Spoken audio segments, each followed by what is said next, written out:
ہم آپ سے گزارش کرتے ہیں کہ اس چینل کو آپ ضرور سبسکرائب کریں اور اپنے فرینڈز کے ساتھ ان ویڈیوز کو ضرور شیئر کریں تاکہ اہل بیت کا پیغام زیادہ سے زیادہ جوانوں تک پہنچے۔ امریکہ کی فورن منسٹر اس نے کہا کہ ایران بنا کیوں، ریولیوشن انقلاب کی آئی کیوں؟ انہوں نے انقلاب لایا تاکہ اسلامی اقدار ایران میں باقی رہیں۔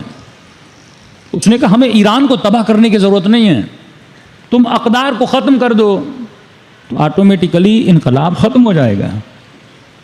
انقلاب کا مطلب یہ نہیں کہ مثلا ایک فقیہ وہاں پر حکومت برپا کر کے بیٹھا ہو۔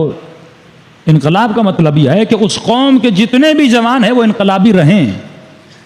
کہ اگر رہبر یہی فرماتے ہیں کہ اگر ہمارے جوان انقلابی نہ رہا تو اس انقلاب کو کوئی فائدہ ہی نہیں ہے، کہ اسی ایران میں اگر بے دینی آ جائے اگر اس جوان میں، تو اس نے کہا ہم نے اہداف بنائے کہ اسلامی کلچر کی بنیادیں کیا ہیں۔ اسلامی کلچر میں ایک مضبوط خاندانی سسٹم ہے، اسلامی کلچر میں صلہ رحم کا تصور ہے، اسلامی کلچر میں زکوٰۃ کا، اسلامی کلچر میں یتیم پروری کا، اسلامی کلچر میں غریب پروری کا کلچر ہے، حیا کا کلچر ہے، حجاب کا کلچر ہے، غیرت کا کلچر ہے۔ وہ تین چیزیں جو ویسٹرن دنیا میں ہیں وہ تین چیزیں اسلام میں نہیں ہیں۔ ویسٹرن ورلڈ میں شراب حلال ہے، شہوت پر آزادی ہے، محرم نامحرم کے تعلقات پر آزادی ہے۔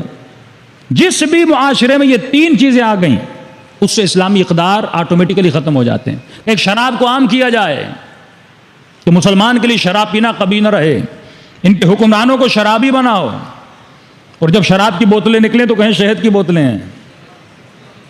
ہاں، وہاں کے جا کے جو سرونٹ کام کرتے ہیں، آپ پوچھئے قومی اسمبلی میں کہ تمہیں شراب کی بوتلیں برآمد ہوتی ہیں، کیونکہ جس قوم کا لیڈر بگڑ جاتا ہے وہ قوم آٹومیٹیکلی خراب ہو جاتی ہے۔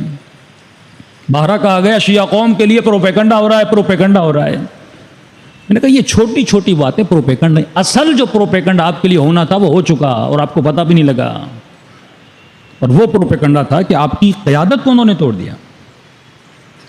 افضل سے افضل ترین قائد اس قوم میں بناؤ، متقی سے متقی قائد بناؤ، لیکن اگر 10 ہوں گے تو قوم بٹی رہے گی۔ لیکن اگر کوئی قوم ایک کرپٹ پر بھی متحد ہو جائے، سیاسی جملہ کہہ رہا ہوں، ایک کرپٹ پر بھی متحد ہو جائے، اس قوم کو بھی کوئی نہیں توڑ سکتا۔ تو جو نادانیاں ہمارے بعض لوگوں نے کی، اصل سازشیں وہ ہوتی ہیں کہ قیادت کو توڑ دو، اور آج بھی اس قوم کو اگر مضبوط کیا یا کسی ایک قیادت پہ یہ قوم متحد ہو جائے تو ہمارے سارے مسائل حل ہو جائیں۔ کیونکہ اگر 10 جگہوں سے آپ کو فرمان آنے لگے تو آپ کس کی بات کو مانو گے؟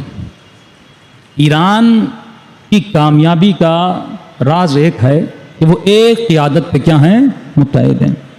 جس دن بھی ایران میں 2 قیادتیں آئیں، چاہے وہ 2 مولوی کیوں نہ ہوں، چاہے وہ 2 مجتہد کیوں نہ ہوں، اس دن ایران کا انقلاب کیا ہو جائے گا؟ ختم ہو جائے گا۔ تو بڑے آسان طریقے سے ایک تو آپ کے اندر آتے ہیں، آپ کا کلچر بدلتے ہیں۔ جس انسان مسلم و مومن کو یہ نہیں پتا کہ علی بن ابی طالب کا کلچر کیا ہے۔